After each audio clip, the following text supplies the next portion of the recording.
மதவாத அரசியல் மதுரையிலா பண்ணுறீங்கன்னு கேட்குறாரு ஸ்டாலின். மதுரைக்கு தேவை மதவாத அரசியல் அல்ல. மதுரைக்கு எது தேவையாம்? மெட்ரோ தேவையாம். மெட்ரோவுக்கு ஒழுங்காக இது அனுப்புனா தானே. திட்ட இதெல்லாம் அறிக்கையெல்லாம் அனுப்பாமல் அனுப்பிட்டு இவங்க திட்ட அறிக்கை ஒழுங்காக அனுப்பாமல் பாஜக தான் அது லேட் பண்ணுறாங்கன்னு என்ன அர்த்தம்? மெட்ரோ ஒழுங்காக வேலை பாருங்கள், மெட்ரோவுக்கு ஒழுங்காக திட்ட அறிக்கையோடு அனுப்புங்க. எய்ம்ஸு தான் தேவையா? எய்ம்ஸுக்கு தான் நிலத்தெல்லாம் நீங்கள் கைப்பற்றி ஒழுங்காக கொடுக்க மாட்டேங்கிறீங்களே. ஆனால் உதயநிதி மட்டும் ஒரு செங்கலை வச்சுக்கிட்டு அரசியல் பேசுகிறாரு. அது எய்ம்ஸ் வராதுக்கு நீங்கள் தானே காரணம். மதுரை மெட்ரோ வராதுக்கு நீங்கள் தானே காரணம்.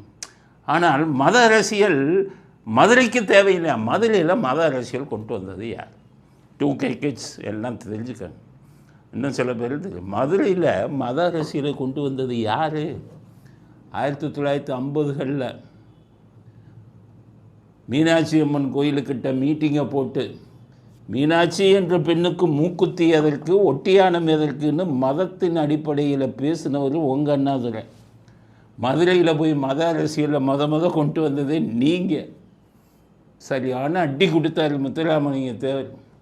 அம்மனுக்கு வேறு ஏதாவது அபிஷேகம் பண்ணுவோம்ட்டார். ரத்தத்தால் அபிஷேகம் பண்ண அம்மனை பற்றி பேசுனீங்கன்னா அவ்வளோதான்னாரு. ஓடிச்சு அந்த கூட்டம்.